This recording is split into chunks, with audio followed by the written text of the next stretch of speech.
ಹೇಳಿದ್ದಾರೆ. ಮುನಿಯಪ್ಪನವ್ರು ಎಲ್ಲಿದ್ದಾರೆ ಸರ್? ಇದ್ದಾರೆ, ವಿಧಾನಸೌಧದಲ್ಲಿದ್ದಾರೆ ಅವರು. ಈಗ ಸುಮಾರು ಸರಿ ಅವ್ರ ಮನೆಗಳಿಗೆ ಅಲ್ದಿದ್ದೀವಿ.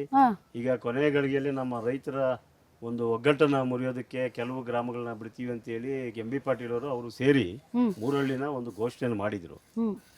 ಅದಕ್ಕೆ ನಾವು ಏನು 13 ರೈತರೆಲ್ಲ ಅಣ್ಣ ತಮ್ಮಂದರಾಗಿ ಒಗ್ಗಟ್ಟಿನಿಂದ ನಾವು ಹೋರಾಟ ಮಾಡ್ತಾ ಇದ್ದೀವಿ 3 ವರ್ಷಗಳ ಕಾಲ. ಈ ಭಾಗದ ಏನು ಬಲವಂತದ ಭೂಸ್ವಾಧೀನ ಒಂದು ಕೈ ಬಿಡಲೇಬೇಕಂತೇಳಿ 13 ರೈತರೆಲ್ಲ ಎಲ್ಲ 13 ಬಿಡಲೇಬೇಕು ಅಂತೇಳಿ ಈ ರಾಜ್ಯದ ಎಲ್ಲ ಜನಪರ ಸಂಘಟನೆಗಳು ಎಲ್ಲರೂ ಸೇರಿ ಈಗ ನಮ್ಮ ರೈತರ ಪರವಾಗಿ ಈಗ ಬೆನ್ನಿಗೆ ನಿಂತಿದ್ದಾರೆ. ಹಾಗಾಗಿ ಇವತ್ತು ಏನು ನಾವು 1191 ದಿನಗಳ ಧರಣಿಯನ್ನು ಮುಂದುವರಿಸ್ತಾ ಇದ್ವಿ.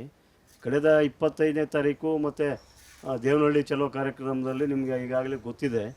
ಅವತ್ತು ನಡ್ಕೊಂಡಿರ್ತಕ್ಕಂಥ ಗೌರ್ಮೆಂಟು ಪೊಲೀಸ್ ಅಧಿಕಾರಿಗಳು ಅವತ್ತು ಹೆಣ್ಮಕ್ಳ ಮೇಲೆ ಮಹಿಳೆಯರು ದೌರ್ಜನ್ಯಗಳು ಮಾಡಿ ಬಲವಂತವಾಗಿ ಬಟ್ಟೆ ಬರೆ ಎಳೆದು ಹೊಡೆದು ಎಳ್ಕೊಂಡೋಗಿ ಬಸ್ಗಳೆಲ್ಲ ಹಚ್ಚಿರ್ತಕ್ಕಂಥದ್ದು ತುಂಬ ಜನಕ್ಕೆ ತುಂಬ ಗಾಯಗಳಾಗಿದ್ದಾವೆ. ಅಂಥ ನಿರ್ದಾಕ್ಷಿಣ್ಯವಾಗಿ ರೈತರನ್ನು ಕರ್ಕೊಂಡೋಗಿ ಎಲ್ಲೋ ಒಂದು ಕಡೆ ಜೈಲಲ್ಲಿ ಕೊಳೆಯೋಂಥ ಕೆಲಸಕ್ಕೆ